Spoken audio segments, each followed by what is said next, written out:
Oi, pessoal. Hoje a gente vai fundo numa questão meio paradoxal na educação, né? A gente vê áreas como medicina, engenharia, super avançadas, baseadas em ciência, em dados. Mas aí, quando a gente olha para a educação, muitas vezes parece que se ignora o que já se sabe sobre como as pessoas aprendem, sabe? Fica uma preferência por certas tendências, modismos ou discursos que nem sempre têm, assim, uma comprovação forte.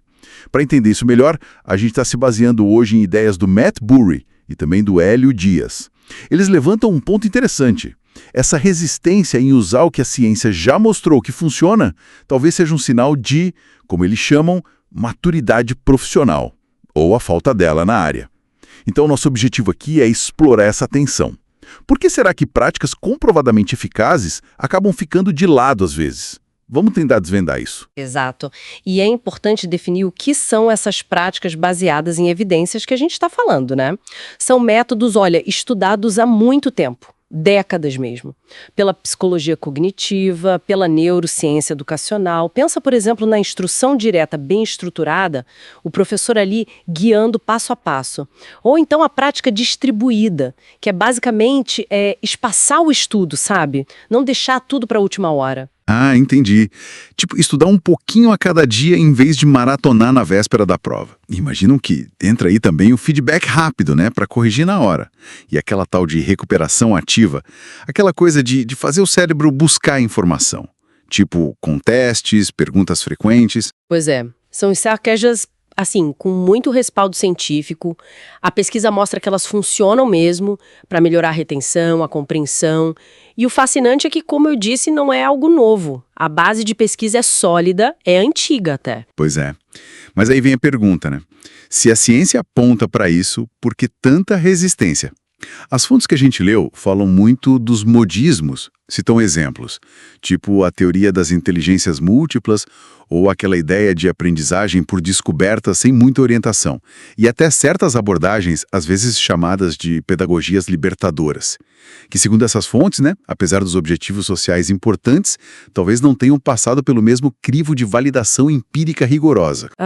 E é aí que entra aquela discussão da maturidade profissional que você falou. Se a gente conectar isso com o quadro geral, olha a medicina de novo. Imagina um médico que se recusa a usar uma técnica nova, comprovadamente melhor, só porque ele prefere a antiga. Seria visto como, sei lá, negligente, né? Com certeza. Então, essa capacidade de olhar para a própria prática, avaliar criticamente e principalmente atualizar com base em evidência científica, isso é fundamental para qualquer profissional amadurecer. Faz todo sentido. Mas e o argumento da intuição?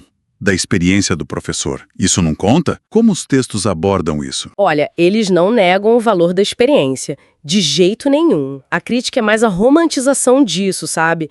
Como se a experiência sozinha bastasse ou fosse um substituto para análise objetiva. A experiência é crucial, claro, mas para refinar a aplicação do que funciona melhor, entende?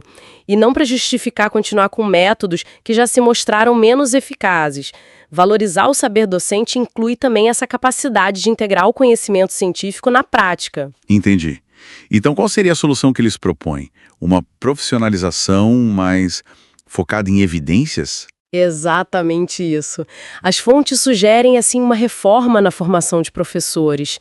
Precisaria incluir bases mais sólidas de metodologia científica, um pouco de estatística, sabe? Para poder ler pesquisa. E, principalmente, desenvolver a habilidade de ler e interpretar criticamente os estudos da área. É dar ferramenta para o professor conseguir separar o joio do trigo, né? O que é ciência do que é só tendência. Imagino que isso também mexe com a cultura da profissão, né? Sem dúvida. Isso levanta uma questão importante. Como criar um ambiente profissional onde mudar de ideia quando surgem novas evidências não seja visto como fraqueza? Pelo contrário, né? Que seja visto como sinal de excelência, de compromisso com o aluno, com a qualidade.